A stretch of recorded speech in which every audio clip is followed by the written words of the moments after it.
US, I think the difference would be more about the language barrier. I had like a lot of trouble just like expressing myself, especially in classes, because I wasn't used to that at all, even though like I could understand pretty much everything. Initially, people don't get used to your accent.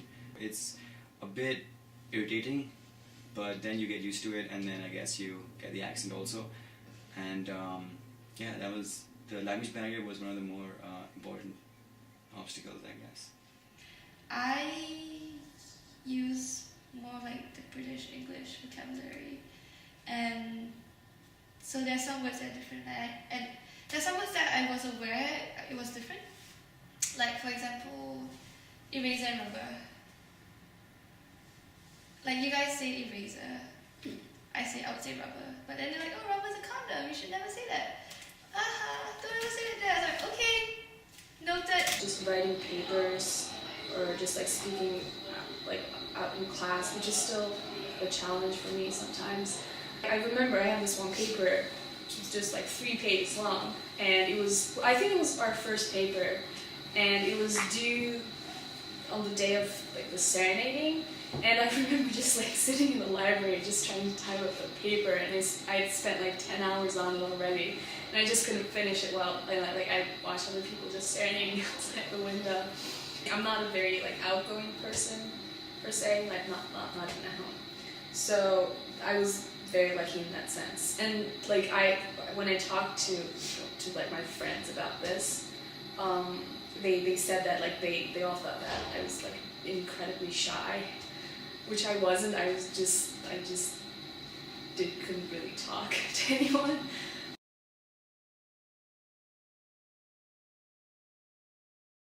The religious festivals that you have there, such as Eid, which is similar to Christmas here, and there it's like you get 3 days off from school, you make new clothes, you wake up feeling excited.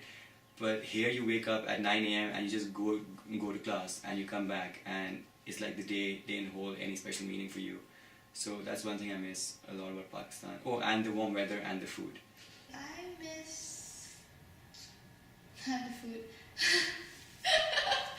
When I came here as a freshman, the ACDC did not have any option when it came to halal food, so I talked to Maureen King, who is the director of food services at the D's, and I think by the sophomore and junior year there were halal options. For the D's, I would eat my meals with like a spoon and a fork, but the D's doesn't have big spoons. They have teaspoons and soup spoons sometimes, and I use tablespoons, and so even the smallest stuff like that it just threw me off. My mom was like, today is Eid, like I guess the festival of Eid, and they were all like dressing up and going out to meet our cousins and grandmother and grandfather, and like I was just sitting here and looking at them on Skype and like wishing I was there, because you just look at all the good food and the good atmosphere and you just want to be there. What do I miss about going to school in Pakistan?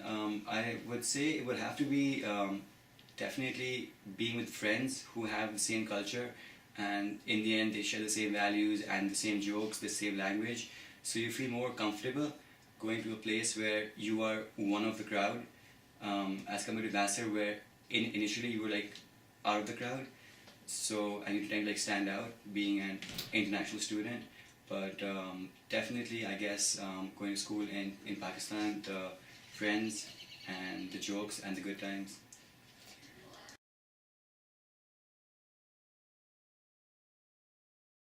I made really good friends who like really tried to understand who I was, and I tried to understand who they were. In my fellow group, although like I like them all, sometimes they would just like start talking about one thing which I had no idea. Something that was like very American. The social culture here is based upon I would say punchlines and jokes that you aren't very used to, and pop culture that you're not very you haven't been exposed to in Pakistan yet. So when you come here, I guess it's a bit difficult when people to strike a conversation on a more deeper level than the superficial. And see, like back home when that happens, it's a very good feeling, I guess, just like being able to understand what people are talking about, like just having that that being in common with other people. That's sometimes I miss that, but like that's just a fact I can't really change.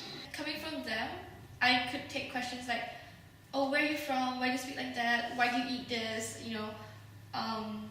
Why do you think this certain way? If they were to ask me questions like that, I'll be fine because I know that it's well intentioned and they're going to use the knowledge for something better. But like dealing with strangers who would ask the very same questions, it just blew me off, and I didn't want to answer them at all.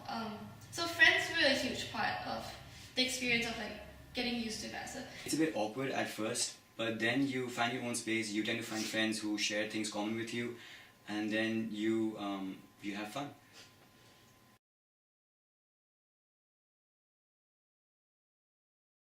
I feel like I'm like having one of the best experiences possible. This is like just ideal for me. Yeah, if you're American, can you please stop treating us as foreign people and people that you should like go, where are you from? Oh gosh, so is this what you do? And it may come off of like a well-intentioned curiosity, but it always hits people differently. And some people are really open to telling you that, yeah, I come from this place and I do this and I do this and I'm happy to tell you about it. But some people I know would really take offense at being treated as like a zoo exhibit, for example. So just try your best to be sensitive. Yeah, that's all. Choose Vassar. That is the place to go, because things here are just made so easy for you that you tend to just feel inside your comfort zone, because you find people who share things with you, who have things common with you, and it's a great place to be.